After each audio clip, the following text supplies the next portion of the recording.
Hey everyone, and welcome to D&D Horror Stories with D&D Doge. In today's video, we have a story about a Dungeons & Dragons player that doesn't like another player playing the gay character. A story about a player that gets kicked from a campaign before session 0, and much more. So, without further ado, let's get into some D&D horror stories. Player wants another player to prove that he's gay to play a gay character. By Reddit user Captain Treats. I haven't been in the hobby long. I've only run 4 short campaigns, and I can't believe I had this happen to me. My current campaign is themed around Grindhouse and B-movies. One of my local friends, let's call him FP, is a player. I have known FP for pretty much all my life. In fact, I was the first person to know he was gay. The thing is, if you did not know him well enough, you wouldn't know.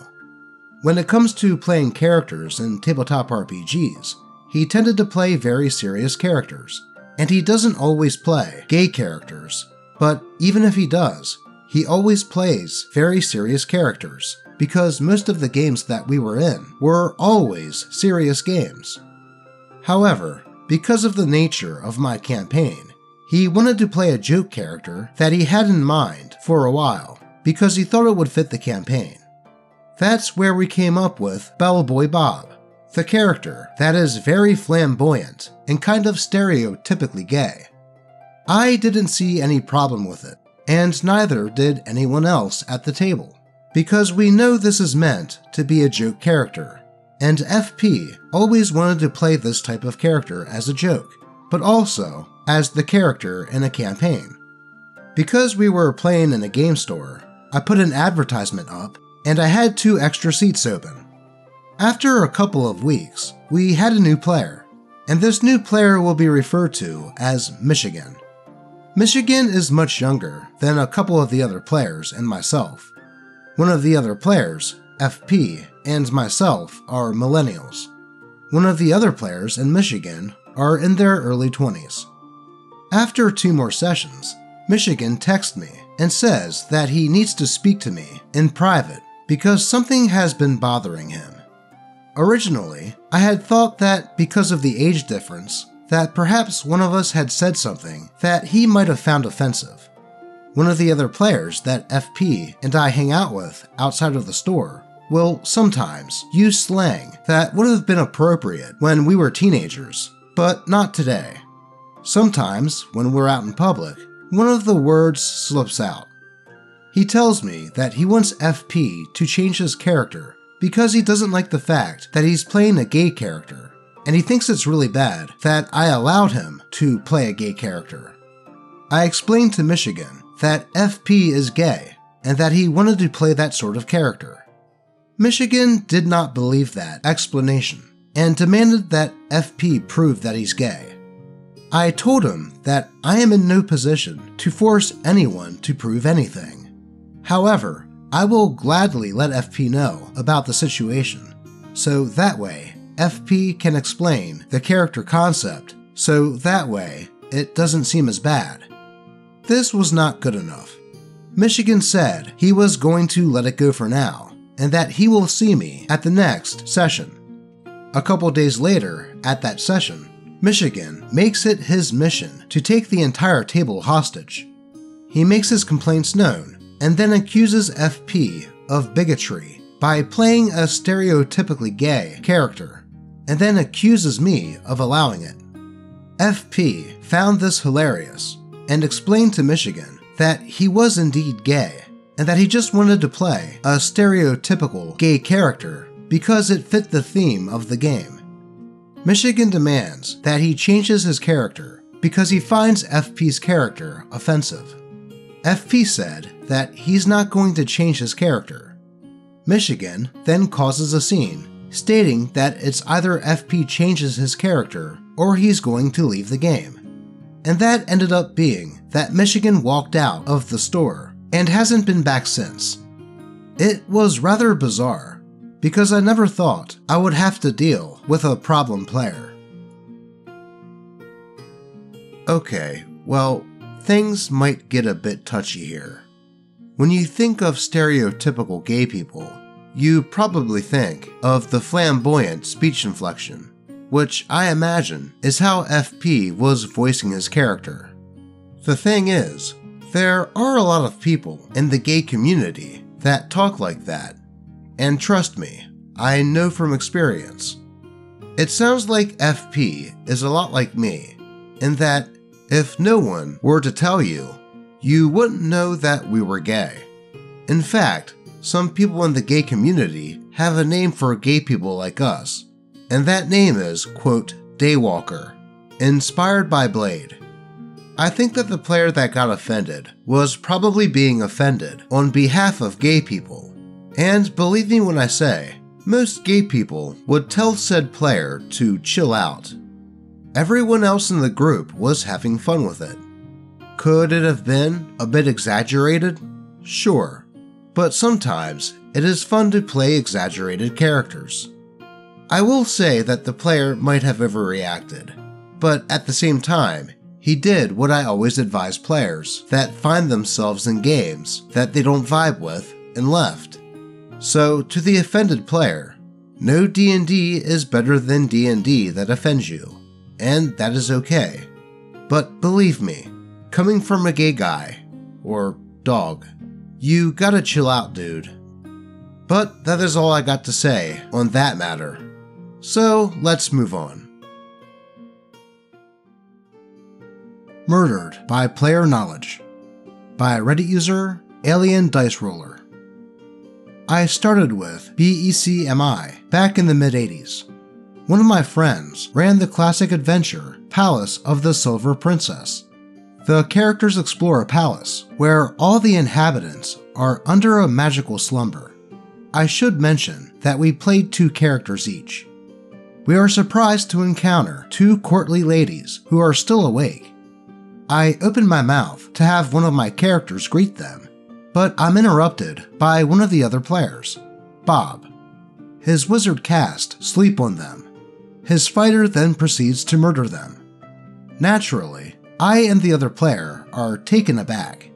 We ask why Bob's characters would kill 2 seemingly unarmed and helpless women. The Dungeon Master explained that they were thieves who would have tried to murder us. That did not really explain why Bob knew this. Bob then said, "I read the module." The DM then said, "Yeah, he read the module. They will try to murder you in your sleep." Bob and the DM are brothers. An older cousin of theirs had given them the D&D stuff we started out with. Basic and expert books. Some huge dungeon maps on paper from some sort of printing operation, and a handful of classic modules. Since they had the stuff and were better organized, they'd trade off DMing duty. It turns out that they both read the modules, then decided which one would run it. The one playing would use their knowledge of the module to find all the secret doors, deal with hidden threats, disguise thieves, for example, and the like. I hadn't really noticed when we were playing, but immediately it became obvious on reflection.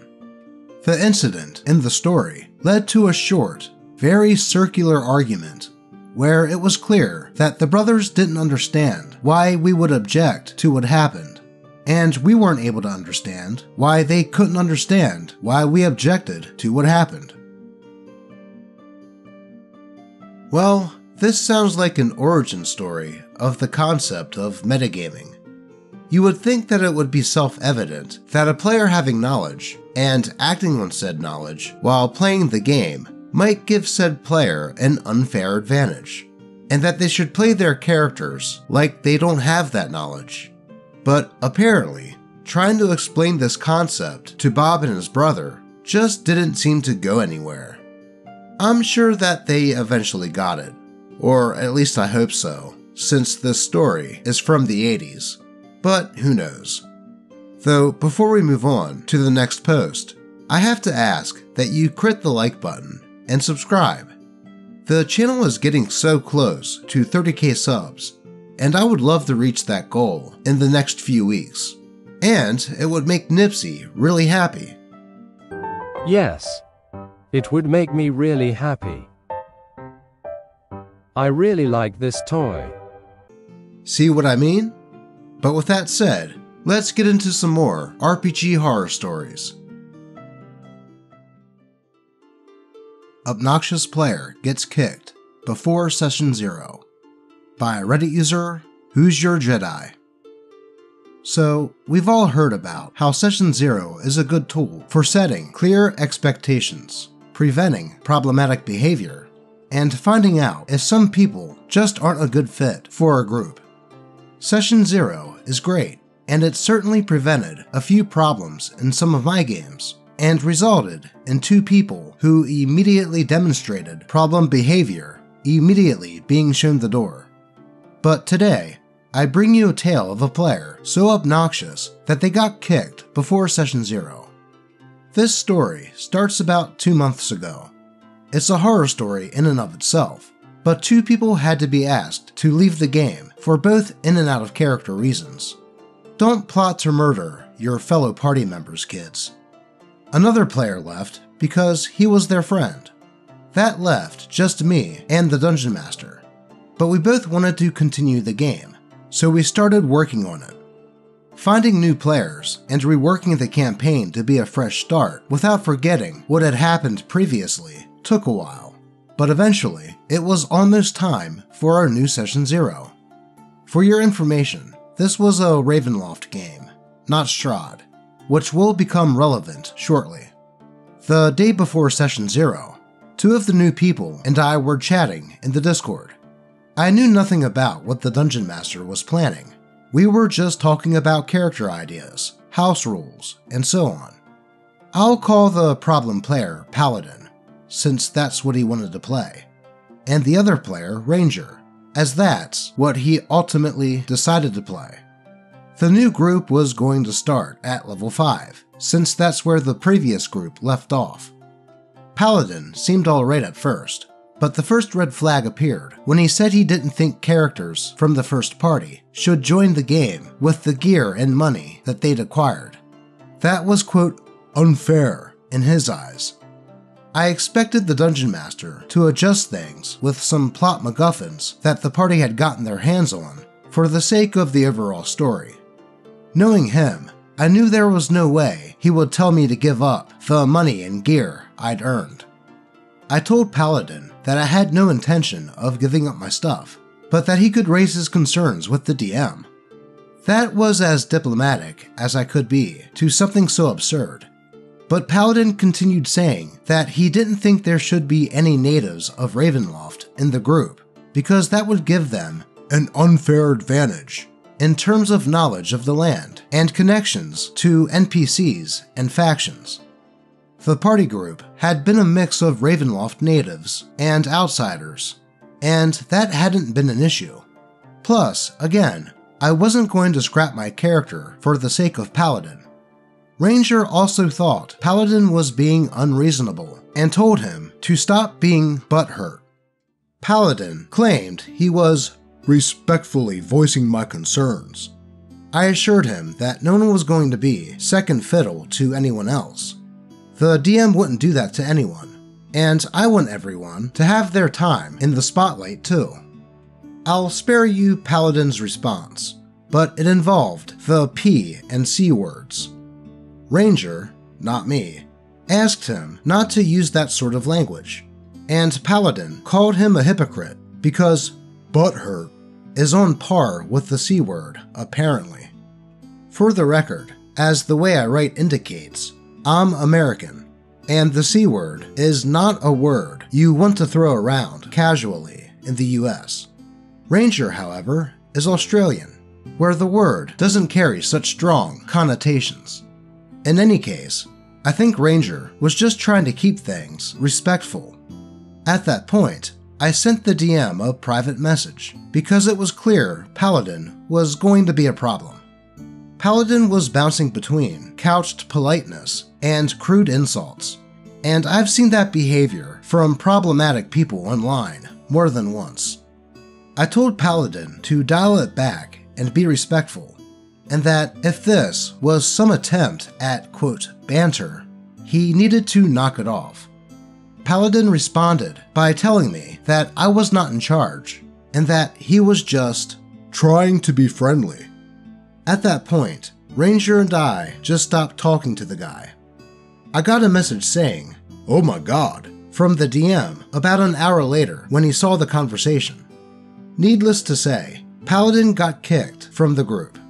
The DM even showed us screenshots of that conversation where Paladin called Ranger and I fake people, and the DM a snowflake. But all is well that ends well.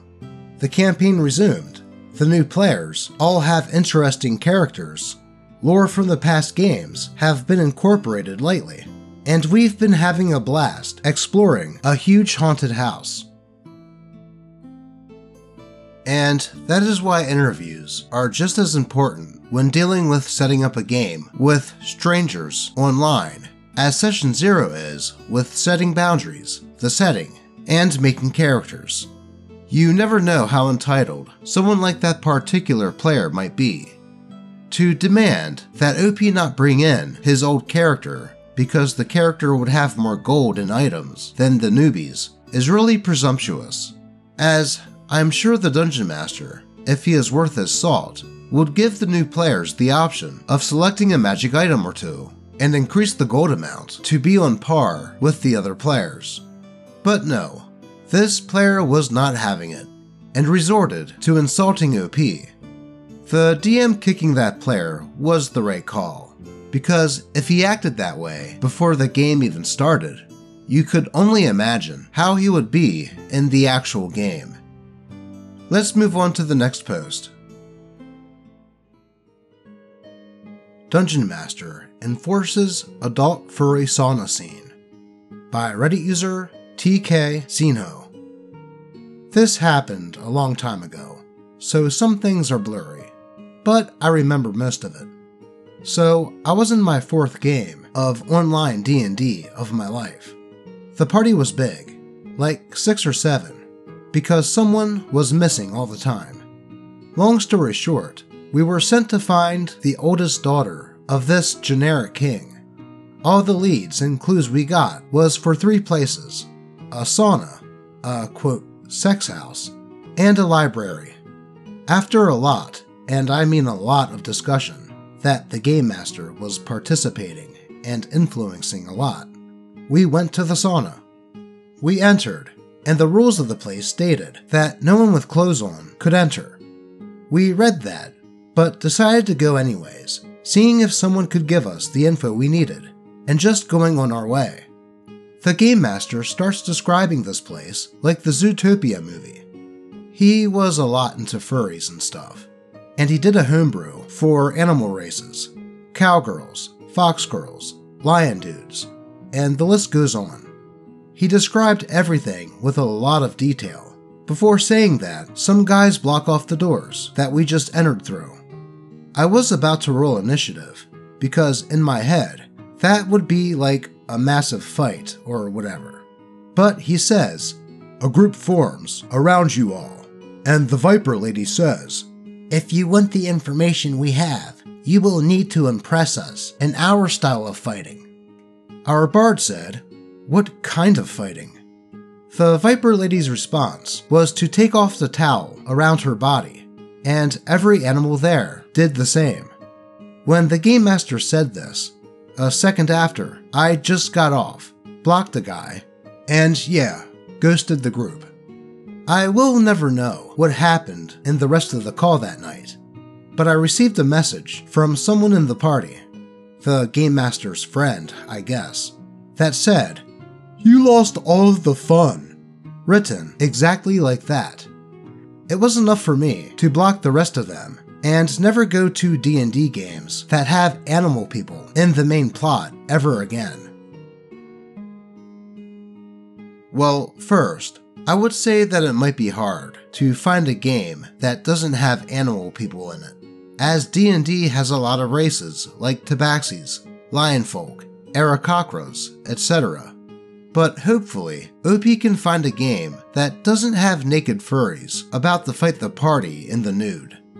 Now, could OP have left in a better manner than just ghosting this group? Sure. But as it sounds, this DM was into furries and such, and decided to push them towards this sauna scene to possibly play out some sort of fantasy of his. Though, look on the bright side, OP. At least the DM didn't push you guys towards the quote, sex house. Let's move on to today's final story. Dungeon Master ruins my opinion of their DMing style with one small move. By Reddit user, Long Jumping Advice 89. First time poster here. This story takes place a number of years ago. The Dungeon Master for this game is a longtime friend of mine. He was running a homebrew game where the group was taken to a warring continent and tasked with helping the civilians and eventually ending the conflict. I was a late addition, as the game had already been ongoing, and I decided to revamp an old character of mine, a Dragonborn Paladin. The rest of the party was a ranger, a monk, a rogue, a sorcerer, and a druid. Off the bat, there were a few things that bothered me about the DM's way of doing things. For example, they hated the fact that the party had two characters with the evasion ability, but also loved fireball-like effects. The solution? The Dungeon Master would now throw custom creatures that had fireball-like effects, but you had to make an acrobatic save, and would say that evasion was only for dex saves, so they couldn't get the ability. I was blown away when I heard this, and the first time I heard them make this call, I offhandedly said that it was a BS thing to do. I didn't say it in an attacking way, more so a joking way, but the Dungeon Master heard the comment and shot me a dirty look. However, no more of those kinds of checks came up in the game after that, though I've heard of them doing it in other games they've run, so unfortunately that lesson didn't stick. I thought that this would be the end of the BS. Fast forward to the final encounter. We're fighting a Mad King possessed by a powerful dragon sorcerer. Partway through the fight, the king uses a legendary action to do an attack that was essentially him running through us and hitting us all for a bunch of damage. Think Tasmanian Devil with a longsword. One of the feats I took with my character was Sentinel, and I asked the DM if this attack would count as him leaving our threat ranges, giving us opportunity attacks if we had reactions. The Dungeon Master asks why, and I said that I had Sentinel. They flashed a smug grin, assuming that I wouldn't hit them for some reason, and told me to go ahead. I rolled, it was a nat 20, and everyone cheered. I reiterate what Sentinel does, saying that I stopped his attack. The Dungeon Master's face went red, and they grabbed the player's handbook to check the rules. They then slammed the book shut and tossed it onto the table, and said that, never mind, the king's attack won't provoke an attack of opportunity then. My jaw almost dropped. Why agree to something like this, and then give your players the hope of doing something cool if you're just going to screw them over when you don't get your way? Eventually, we finish the fight, and the others celebrate, but I was less than enthused. As a dungeon master myself, the biggest thing I want to see is my players feeling like badasses and getting to do the things that they built their character to do. I'm not going to let them win or take it easy on them, but I want them to ultimately feel like heroes. And unfortunately, I walked away from that game feeling like the players were only allowed to do what the DM said was okay, rather than what we set out to do. I'm still friends with the DM, but I've vowed not to be a player in their games anymore. TLDR, Dungeon Master turns off player abilities that they don't like, and loses my respect for it. Yeah, I'd say that is a bit of a dick move. To make a homebrew fireball-like attack, and not let the players that have evasion use that feat. But at least it sounded like the DM only used this tactic, like twice, in that particular campaign. Though later, to tell OP that they could use Sentinel, but then backtrack after OP rolled a nat 20 is super scummy. As a player, it feels really good when you're able to pull something like that off, but to then have that moment stripped away from you, I don't blame OP for feeling a bit slighted, and don't blame them for not wanting to play in any of that DM's games anymore. But that is all I have for you today.